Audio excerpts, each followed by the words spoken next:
Anong gagawin mo pag sobrang dami ng spam na pinadala sa'yo sa balikbayan box? Gawin natin nilagang spam. So, napakasimple lang sa pechay. Yung kalahating pechay lang gagamitin natin. No? Actually, medyo madami pa nga ito eh. Pero masarap kasi pechay. Kaya gagamit tayo ng kalahati. Tanggalin mo lang yung matigas na part dito sa gitna niya. Yan. Tapon yan.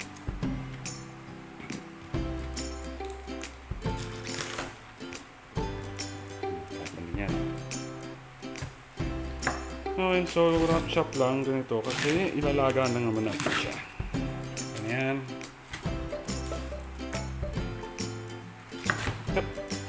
Oh. Oh.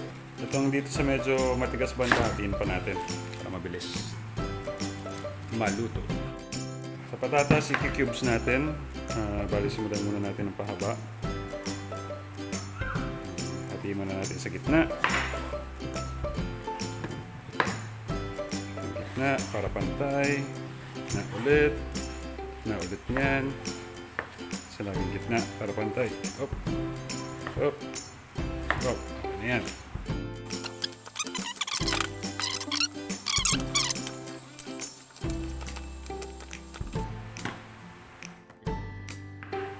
Ating spam.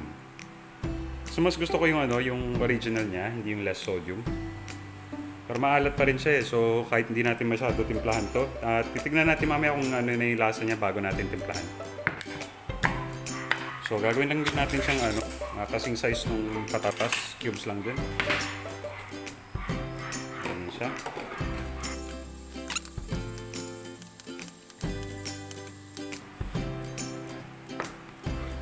Ganyan lang din. Bawang sibuyas, pampalasa lang. Mga 3 at isang medium size.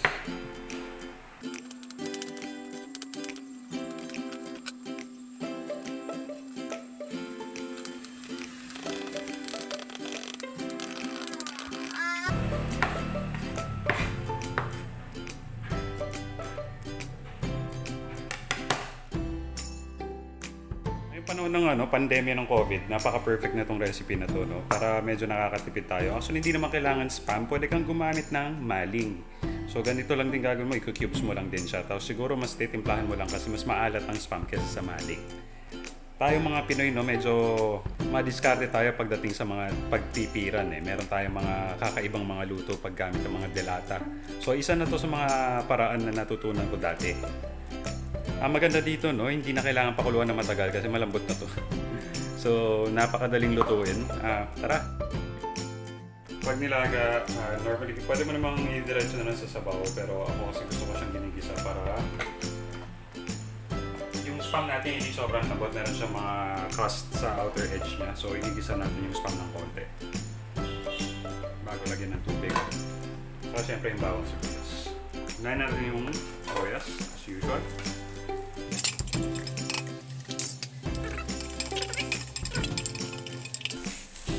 Lang sa lumabas na amoy niya. Sundan natin yung bawang. Isa lang ulit.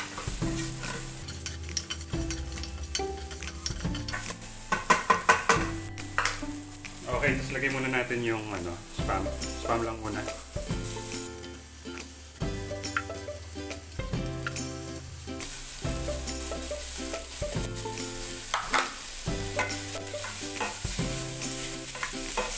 Gusto natin mangyari dito mag-brown yung outer edges niya para medyo may texture naman yung karne natin kasi pag nilaga mo lang siya diretso parang sobrang lambot na niya.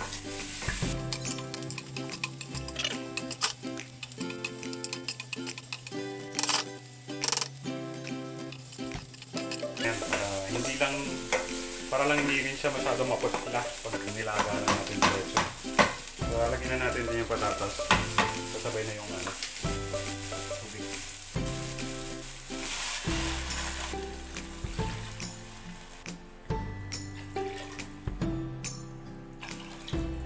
Tama na muna yan.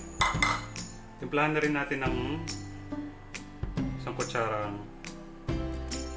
patis para maglasa na siya. At whole peppercorns. Takpan lang natin hanggang sa kumulo. After mga 5 minutes or so, kumulo na rin siya. So after 5, binigyan ko ng mga 10 minutes siyang kumukulo para medyo maglasa siya sa sabaw. So yan na siya. Tikman muna natin kung ano na yung timpla. Mabango na siya. In fairness. Kulang pa sa panimpla, so dadagdagan natin ng patis or fish sauce. Ayos at kalahating kutsara. Yung konting asin. Halo. Mahilig kasi talaga ako sa paminta, so kahit na may peppercorn, lalagyan ko pa rin. Yaw.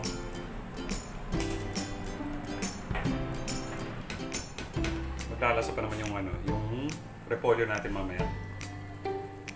Pero gusto ko na malasa yung sabaw. Yan, okay na siya. Lagyan natin yung repolyo.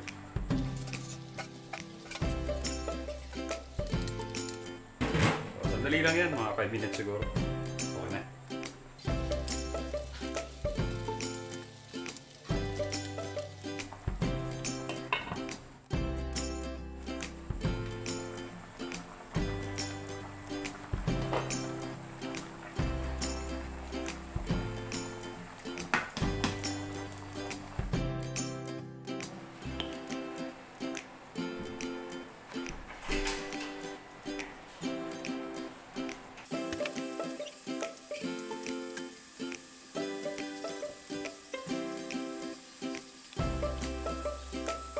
Ayan, spam soup or nilagang spam.